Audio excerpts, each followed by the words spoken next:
Welcome to my channel Starlight Sci-Fi Stories. Thanks for watching. Please like and subscribe. The Galactic Concord Hall was brighter than any place Ethan Cole had ever seen.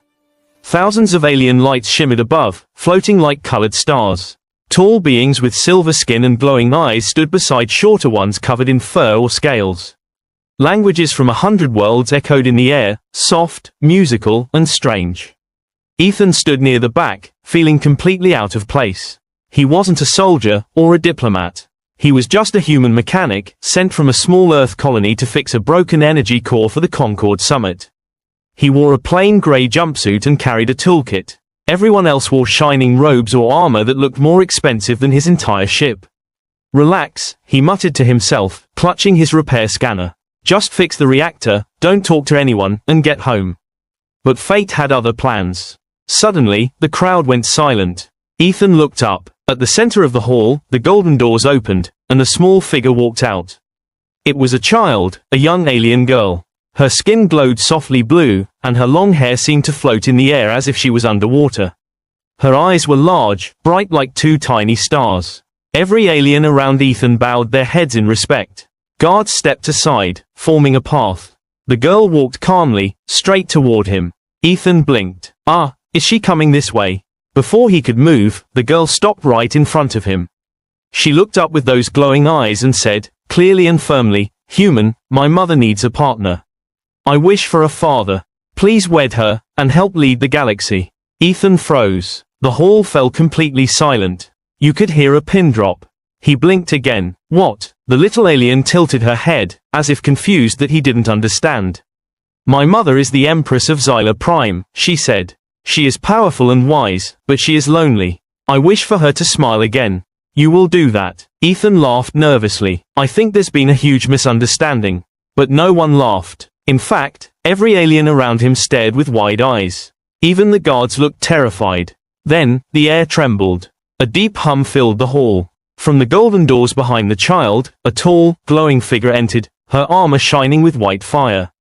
The Empress had arrived. Every being in the hall dropped to their knees. Everyone, except Ethan. He just stood there, holding his toolkit, not sure what to do. The Empress walked forward slowly. She was tall, elegant, and carried herself with such power that even the air seemed to bow before her. Her armor shimmered like glass mixed with sunlight, and her eyes, golden and sharp, studied Ethan with quiet curiosity. "So," she said in a voice both beautiful and dangerous, "you are the one my daughter has chosen." Ethan swallowed hard. "Chosen? For what, exactly?" "For me," she said simply. "To be my consort. To rule beside me. To lead the galaxy." Ethan opened his mouth, then closed it again. "You've got the wrong guy. I'm a mechanic, not a monarch." The little girl, still standing proudly, smiled. "You were brave. You didn't bow like the others. That means you have the heart of a leader." "I didn't bow because I'm confused," Ethan said, his voice cracking. The crowd murmured in shock. No one talked to the Empress like that. But instead of anger, the Empress seemed curious. "Take him," she ordered calmly. "Bring him to my ship." "Wait, what?" Ethan shouted as armored guards surrounded him. "Hey, I didn't agree to anything. I just came here to fix your stupid power." Before he could finish, a bright light surrounded him. The world vanished. Flying saucer aboard the starship. When Ethan opened his eyes again, he was no longer in the hall. He was inside a massive chamber, smooth metal walls, glowing crystals, and strange floating drones that hummed softly. He rubbed his head. "Great. I've been kidnapped by space royalty." The doors slid open with a hiss. The young girl entered, smiling politely. "You are safe," she said. "This is Mother's flagship, the Eternal Flame." Ethan sighed. "Kid, you can't just drag random people into your ship. On Earth, that's called a crime." She blinked innocently. "On Xyla Prime, it is called destiny." Before he could reply, another voice filled the room, calm, commanding, and beautiful. "Leave us, Lyra." The Empress entered. The drones floated away, and the room grew silent. Ethan tried to stand tall, though his heart pounded in his chest. "You are frightened," she said softly. "Wouldn't you be?" He shot back. "I wake up in an alien ship, and now someone wants me to marry their Empress. I don't even have a passport that works here." For a moment, her golden eyes softened. "You are bold for a human," she said. "Most would kneel and beg. You stand and speak." Ethan shrugged. "I'm used to bosses yelling at me. You don't scare me that much. A faint smile tugged at the corner of her lips, the smallest hint of emotion. You are not here by chance, she continued. Our people are at war. My council demands that I take a partner to stabilize the throne. But I have refused every suitor. None were worthy. My daughter chose you. Ethan frowned. Why me? I'm nobody. You are not nobody, said the Empress. You are Ethan Cole. You saved a mining colony from collapse when its reactor failed. You risked your life for strangers. You fixed what others abandoned. And you did it without reward. Ethan blinked. Wait. You read my file. I read your actions, she said. You do not seek power, and that is why you are fit to wield it. He rubbed his face, sighing. Look, Your Majesty, I'm honored, really, but I'm just a guy with a wrench. She tilted her head. Then perhaps a wrench is what this empire needs. Gear a strange beginning. Over the next day, Ethan tried to escape several times. Each time, the ship's AI politely stopped him. Door locked for your safety, it would say. Or, apologies, human. The Empress requests your presence. He was fed delicious alien food that changed flavor every few bites. The rooms glowed in colors that shifted with his mood. It was all too much. He finally found peace in the ship's engine room. Machines he could understand. He took apart a humming crystal converter and began tinkering. It relaxed him. You fix things, came a voice behind him. He turned, it was the Empress again, watching silently. Yeah, Ethan said, wiping sweat from his forehead. It's what I do. This ship was built by minds far beyond yours, she said softly. And yet, you repair it with hands and courage. No fear. Ethan smiled a little. Well, if I'm going to be trapped here, might as well make myself useful. She looked at him for a long time. Then quietly said, perhaps that is why my daughter chose you. Shooting star. The council's displeasure. Later, Ethan was taken to the council chamber, where alien nobles of Xyla Prime gathered around a massive circular table. Their faces were sharp, cold, and unfriendly. One of them sneered, this human cannot sit beside our Empress. Another hissed, he is weak. He smells of oil and dirt. Ethan raised an eyebrow. Thanks. You smell like burnt fish, so we're even. The council gasped. The Empress raised a hand. Silence, she ordered. He will speak. Ethan looked around. Listen, I didn't ask for any of this. I don't know your politics or your wars. But where I come from, we fix things that are broken, even if it's not easy. Maybe your galaxy needs a little fixing too. The room went quiet. No one dared answer. The Empress's eyes glowed faintly, but not in anger. In approval. Meeting adjourned, she said softly. As the nobles left, one whispered darkly, he will not live long, Empress. Ethan heard it, and his stomach turned cold. High voltage. The attack that night, Ethan couldn't sleep. He walked through the ship's corridors, thinking of Earth, of home. Then he heard something, metal scraping, faint footsteps. He turned the corner and saw a figure in black armor, holding a plasma blade. The assassin lunged. Ethan ducked, barely avoiding the strike. The blade hit the wall, sending sparks across the corridor. He grabbed a pipe wrench from his belt and swung, clumsy but fast. The assassin struck. K again. Ethan blocked with his wrench, sparks flying. The heat burned his hands, but he didn't stop. He kicked the attacker's leg, sending the figure stumbling. In the struggle, the assassin's mask cracked, revealing alien eyes, glowing red. The human must die, it hissed. The throne will not fall to his kind. Before it could strike again, a beam of golden light cut through the air. The Empress appeared, armor blazing. She raised her hand. The attacker froze, lifted into the air by invisible force. Her voice thundered, you dare attack under my roof. With a gesture, the assassin vanished, teleported away by guards. Ethan dropped his wrench, breathing hard. Is this normal around here? He asked weakly. You are not safe, the Empress said. There are those who fear you, fear what you represent. He frowned. A confused mechanic. She stepped closer, her golden eyes soft now. A human, a being who does not crave control, yet changes everything he touches. Ethan chuckled nervously. That's poetic, but I'd rather not die over poetry. You will not die, she said. You have my protection. And for the first time, her voice wasn't just royal, it was gentle. Milky Way. The Wish. Later, Lyra visited Ethan in the medical bay where his hands were being treated for burns. She held a glowing crystal in her tiny palms. This will help you heal, she said softly. Thanks, kid, Ethan said, smiling faintly. But why did you choose me, really? She looked at him with those bright eyes. Because you fix broken things. My mother is strong, but her heart is lonely. I thought, maybe you could fix that too. Ethan stared at her, speechless. The Empress appeared at the door, silent, watching the two of them. Lyra placed the crystal on his palm and whispered, "Don't be afraid, human. Mother said destiny can change, if your heart is brave." As the ship sailed quietly through the stars, Ethan looked out the window, millions of lights, each one a world he didn't understand. He sighed, "Guess I'm not going home anytime soon." The next morning, Ethan Cole woke to the hum of engines and the soft light of twin suns shining through the ship's glass walls. He was still sore from the attack, but his mind was sharper than ever. He sat up, looking at the stars outside. "What kind of crazy story did I fall into?" he muttered. The door slid open. Princess Lyra entered, carrying a tray of food that glowed faintly blue. "Mother says you must eat," she said, smiling. "You will need your strength today." Ethan groaned. "Let me guess. More trials?" Lyra shook her head. "No. Today, you meet the Council of Crowns." Ethan frowned. That sounds like the kind of meeting where someone usually gets yelled at, or executed. Lyra tilted her head innocently. "Sometimes both." He sighed. "Great. Just great. Crown the Council of Crowns." The grand chamber shimmered with gold and silver light. 12 alien rulers floated in their chairs, surrounding the Empress's throne. When Ethan entered beside her, a wave of whispers spread across the hall.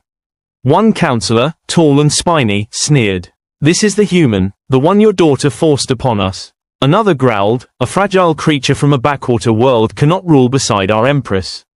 Ethan folded his arms. "You know, you could at least pretend to be polite." The room went silent. The Empress's lips curved into the faintest smile. "Enough," she said firmly. "Ethan Cole stands before us because my daughter's royal wish chose him. The bond is sealed." The oldest counselor leaned forward. "Then let him prove himself. Let him lead our defense against the Dravak Empire. Their fleet moves even now toward our worlds." Ethan turned to the Empress. "Wait, what fleet?" Solara's golden eyes met his. "The Dravak Empire seeks to overthrow the Concord. They will strike soon, and our forces are not ready." The human looked around at the arguing council. Everyone blamed someone else. No one was listening. He rubbed his temples. "So, the galaxy's on fire, and everyone's too busy pointing fingers." Lyra whispered to her mother, "He sounds like you when you were younger."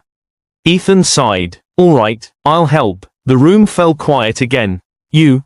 A noble laughed. "A human with a wrench." Ethan shrugged. "Hey, it's either me or more useless talking." Gear the human plan. Hours later, Ethan stood in the war room aboard the Eternal Flame. The holographic map showed red dots swarming towards Xyla Prime, hundreds of enemy ships. Alien generals argued over defense lines and energy barriers. Ethan listened, arms crossed, then walked to the map. "You're all thinking like soldiers," he said. "You need to think like engineers." They blinked, confused. He pointed at a gas moon orbiting the system. "That's a hydrogen giant. You use it for fuel, right?" Solara nodded. "Yes. Its rings feed our reactors." "Good," Ethan said. "Then we'll turn it into a trap." Collision. The battle begins. As the Dravak fleet approached, Ethan's plan came to life. He ordered the Xylarian defense ships to retreat, a move that shocked everyone. The enemy fleet, thinking victory was near, chased them toward the hydrogen moon. Hidden behind the rings, mining stations began releasing gas into space. Ethan worked in the command tower, linking energy conduits and fusion lines with trembling hands. "If this doesn't work," he muttered, "I'm really going to regret skipping lunch." Solara watched him, her armor shining. "You trust your plan?" He grinned. "I trust duct tape, improvisation, and luck. That's the and way." The Empress raised an eyebrow. "You are insane." "Maybe, but insanity saves lives." The Dravak ships entered the gas field, right into the trap. Ethan hit a control switch. The mining lasers fired, igniting the hydrogen. A wave of blue fire spread through space, surrounding the enemy ships in a silent explosion of light. The galaxy itself seemed to tremble. When the fire faded, half the Dravak fleet was gone. The rest retreated, their engines crippled. Cheers erupted across the comms. But Ethan didn't celebrate. Alarms blared. "The ignition overloaded the ship's reactor," shouted a technician. "We're losing power." Warning the sacrifice. Ethan ran to the engineering deck. The air shimmered with heat. Sparks rained from the ceiling. He saw the control core, cracked and glowing dangerously. "Everyone out," he yelled. Now, the crew hesitated. "But, sir, go," he shouted. They ran. Ethan grabbed his tools and began sealing the power conduits manually. The heat was unbearable. His hands burned, but he kept working. The Empress's voice came through the intercom. "Ethan, leave it. The core will detonate." He smiled weakly. "Sorry, Your Majesty. I fix broken things. It's kinda my thing." The energy flared, and then, silence. For a few long seconds, nothing happened. Then the hum returned, steady and strong. He had done it. The ship was safe. When Solara reached the chamber, she found him lying on the floor, exhausted, his hands blackened. She knelt beside him, placing a hand on his shoulder. "You could have died." He smiled faintly. "Would have ruined my day." Lyra ran in and hugged him tightly. "You did it, father-to-be. You saved us." He chuckled weakly. "Guess I did." Flying saucer aftermath. The next day, the council gathered again, this time, not in anger, but in awe. Word of the humans' victory spread across the stars. Planets that once doubted the Empress now pledged loyalty again. The oldest counselor bowed his head. "The galaxy owes you its peace, human." Ethan scratched his head. "I just fixed the problem." Solara stood beside him, her voice calm and proud. "He did more than that. He reminded us why we fight, not for power, but for hope." The council bowed before them both. Shooting star. A quiet moment later that night, the ship floated peacefully above the blue glow of Xyla Prime. Ethan stood by the observation window, watching the stars. Solara approached quietly. For once, she wore no armor, only a soft silver robe.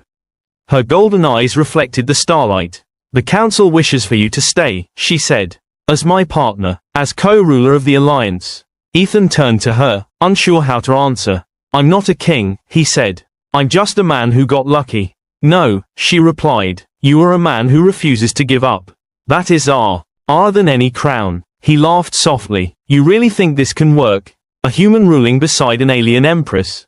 "It already works," she said gently. "You saved my people. You gave my daughter hope. You made me remember how to feel." Her voice trembled slightly on the last words. Ethan smiled. "Well, if you're asking me to stay, I guess I can't say no."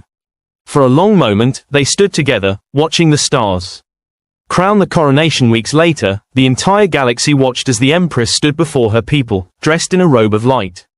Beside her stood Ethan, no longer in a mechanic's jumpsuit, but a simple black uniform with the emblem of both Earth and Xyla Prime on his chest. Princess Lyra stood proudly between them, beaming. "Today," the Empress said, her voice echoing across every screen, "we celebrate a new era. The age of walls is over. The age of unity begins." The crowd roared. Ships fired beams of light into the sky in celebration. Ethan raised his hand awkwardly, smiling at the crowd. He leaned toward Solara and whispered, "Do I have to give a speech?" She smirked. "Just don't break anything." He grinned. "No promises." Heart the wish fulfilled. Later that evening, as the celebration continued, Ethan sat with Lyra on the palace balcony. The little princess leaned against him, looking up at the stars. "You did it," she said softly. "Mother smiles again." Ethan looked across the hall. The Empress was laughing with her people, the weight of years finally gone from her shoulders. He smiled. "Guess your wish worked." Lyra nodded. "I told you, destiny listens to brave hearts." He laughed gently. "You're going to be a great ruler someday. Only if you teach me how to fix things," she said. Ethan reached into his pocket and handed her his old, dented wrench. "First lesson," he said, "never throw this away. It's the best tool in the galaxy." She took it with both hands, eyes wide. "Thank you, father." For a moment, his throat tightened. He placed a hand on her shoulder. "Anytime, kid." Milky Way. Final scene. As night fell over Xyla Prime, the palace lights reflected across the sea of stars. Ethan stood beside the Empress on the balcony. "You've changed everything," she said quietly. He looked at her. "Nah, you just needed a little human stubbornness." She smiled, a true, warm smile, and for the first time, her golden eyes shone not with command, but with peace. Below them, the people of Xyla and humans of Earth celebrated together, laughing, dancing, and building a new world from the ashes of the old. Ethan watched the fireworks rise into the night sky and said softly, "You know, I think I finally fixed something that matters." Solara turned toward him, her hand finding his. "No, Ethan Cole, you didn't just fix it. You made it whole. The stars flared brighter, as if the galaxy itself agreed. The end.